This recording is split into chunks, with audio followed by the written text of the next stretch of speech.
ವೃತ್ತ ಉದ್ಘಾಟಿಸಿ ಮಾತನಾಡಿದ ಯುವ ಮುಖಂಡ ಸೂರಪ್ಪ ನಾಯಕ, ಬೇಡರ ಕಣ್ಣಪ್ಪ, ತ್ಯಾಗ, ಭಕ್ತಿ ಇಂದಿಗೂ ನಮ್ಮೆಲ್ಲರಿಗೂ ಸ್ಫೂರ್ತಿ. ಈ ವೃತ್ತದ ಮೂಲಕ ಮುಂದಿನ ಪೀಳಿಗೆಗೆ ಅವರ ಆದರ್ಶಗಳನ್ನು ತಲುಪಿಸುವ ಪ್ರಯತ್ನ ಮಾಡಿದ್ದೇವೆ ಎಂದರು.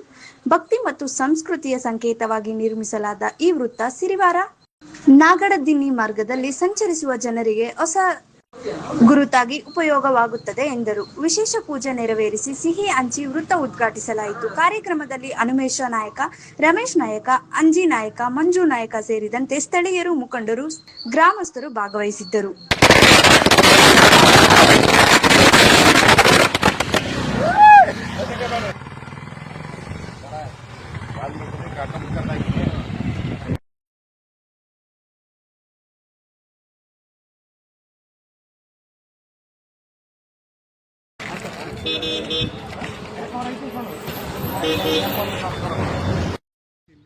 ವಿಜಯನಾಯ್ತು ಕ್ಲಿಯರ್ ಐತೆ.